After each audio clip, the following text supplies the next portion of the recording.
Freenotes is a great app, so naturally we must compare it to Goodnotes, the most popular and second most expensive handwriting note-taking app for the iPad. Hey guys, it's Robsy back with Paperless X, a channel dedicated to easing your digital transformation. If you're new to our channel, hello. Make sure you subscribe and turn on your notifications so you know each time we release a new video. And if you're already subscribed, fantastic human, welcome back. Freenotes, as the name suggests, is free. The app is available in the Apple ecosystem, mostly on the iPad and iPhone. On the Mac, only the iPad version of the app is available for the M Series Macs. That can be limiting if you're using an Intel Mac. For a one-time purchase of $30, you get Goodnotes on all your Apple devices. But if you want to use the app on Android and Windows, you only have the subscription option of $10 a year. Not many iPad apps are available on Android and Windows, but we haven't tried Goodnotes on other platforms to know how good the app actually is. So if you're using the app on Android and Windows, do let us know how the experience compares to the iPad version of the app. Of the two apps, Freenotes has fewer page templates. You only get some basic and education templates. Goodnotes isn't any better with its basic templates, a few planner pages, and music sheets. Both apps have a marketplace for getting more templates, and they're easier to access in Goodnotes, but they're not free. All the templates in Freenotes are free, so you won't mind looking for them. They are a bit hard to find. Freenotes has basic page sizes. It has the same A scale you get in Goodnotes.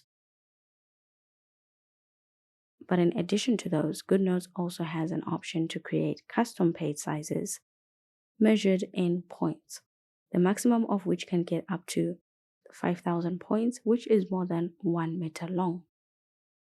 You won't get any line spacing options in the app though, because Goodnotes doesn't have those. Only Freenotes does, ranging from 1 to 10. Both apps have orientation for your pages. They can either be portrait or landscape. You also get page colors, and all of them are centralized in Freenotes, so changing them once updates them for all the page templates in the app. But in Goodnotes, that is only available for the 3 default colors. Your custom colors are not centralized, so they're available for each template, which is a lot of work to set up and even using them once you've created them. Both apps also let you choose the line color for your templates. And custom templates are limited to single pages in both apps. You can add these as PDFs or images to the app's template library. Lastly, your notebook can have a cover, and in both apps you can adjust the colors with some limitation. Freenotes has cuter covers though. They're definitely more appealing than the options you get in Goodnotes.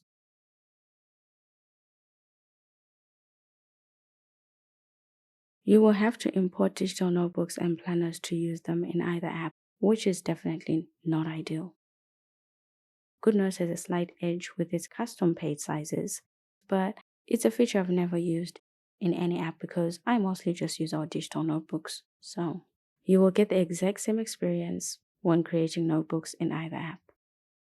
Let us know if custom page sizes are a deciding factor for you in the comments. Neither app looks minimalist. Freenotes has 3 toolbars, though the third one disappears when you're not using the pen tool. It's still a lot of toolbars for a single app. Goodnotes tabs and the 2 toolbars never look good from day one. But we're used to them now. Of the 2, Freenotes looks better with the white toolbars. It looks more modern, even with the floating toolbars. One of them is mobile, but the bottom one looks anchored there for some reason. Maybe it's because of the split view. So let's see when we remove that.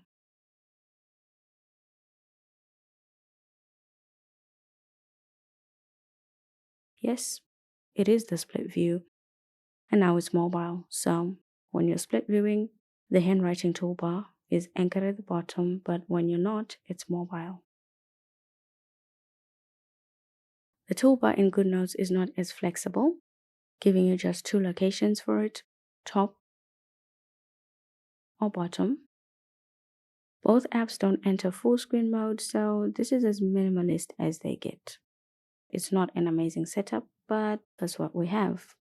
And there's no winner for this. Both apps have the same user interface ranks on our scale.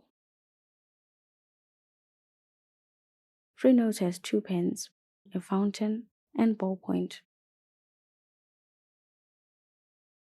Goodnotes also has those, and it has a brush pen that you don't get in Freenotes.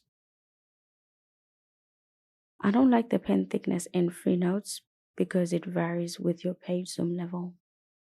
I always find that very confusing when I have to worry about how this pen is going to react when I zoom in on the page. It's not a very good setup for your handwriting note taking up. At least the app has a wide range, thickness range that allows for that.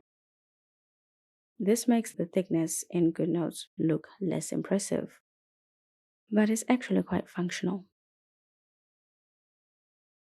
The fountain pen in Goodnotes doubles as a calligraphy pen. So if you like using different kinds of pens, Goodnotes has 4, where Freenotes only has 3. The third pen tool in Freenotes is actually a version of the fountain pen. A similar setup we have with the calligraphy pen in Goodnotes. Only in Freenotes it is a gel pen.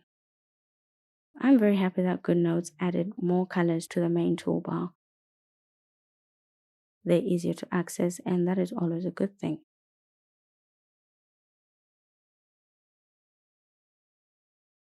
Freenotes only has 3 colors on the toolbar, but none when in split view, as you can see. It doesn't help that the app has a lot of color palettes and that you can even import and create new ones from scratch, because at the end of the day, the toolbar can only carry 3 colors at a time. So all its color features are a bit pointless. Goodnotes gives you 3 thicknesses for your pen tool, but Freenotes doesn't give you any. Instead, you can add favorite pen tools to the main toolbar. That's a decent workaround.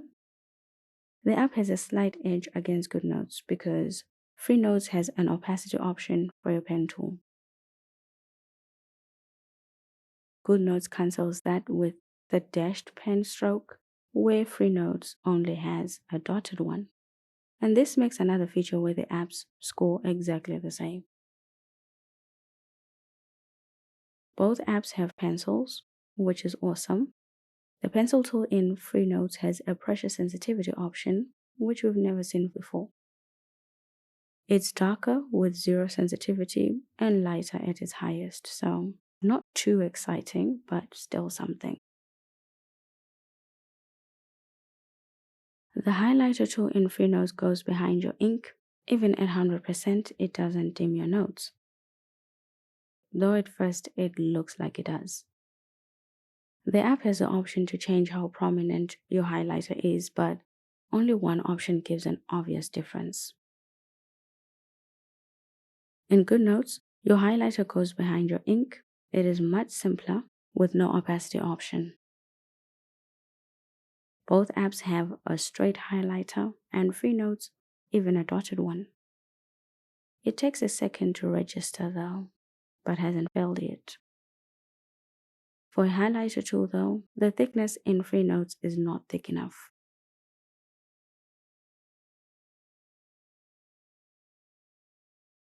Like the highlighter, the precision eraser takes a millisecond to register in Freenotes, but it's very smooth like the one in Goodnotes. Both apps have a stroke eraser and are selective for the highlighter. They also have everything else, the auto T selection and all that. Nothing stands out. Goodnotes does not have a favorites toolbar, but the one in Freenotes is available on the main toolbar for your most used pens, pencils, etc. A favorites toolbar is a must-have in a handwriting note-taking app. It makes it easier to switch tools when taking notes. Goodnotes especially should have this because the app has too many steps to do almost everything. Of the two apps, probably Goodnotes needed a favorites toolbar more than Freenotes, but it actually doesn't have it. Freenotes also has an experimental feature for refining your handwriting. This is the first time I've tried it since the developers added this to the app because it's an experimental feature. But had to try it for this review, right? It's available in English only at the moment, but it works. It did refine the handwriting with a decent level of accuracy, but I would prefer 100% accuracy. What do you guys think about this? Goodnotes does not have this feature.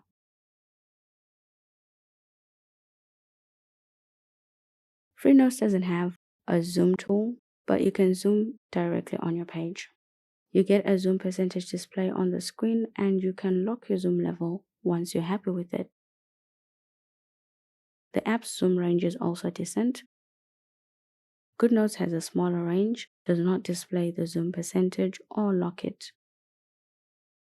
But it does have a zoom tool that supports auto advance. So far, Freenotes has performed exactly the same as Goodnotes, if not better in some instances. That makes you question if you even need to be purchasing a handwriting note-taking app, doesn't it? It's still too early to know for sure because there's still plenty we need to go through. But which app are you leaning towards so far? Do tell. We hope you guys liked this video and that you found it useful. Give it a thumbs up if you did. Thank you, Fantastic Human, for watching. See you in the next video.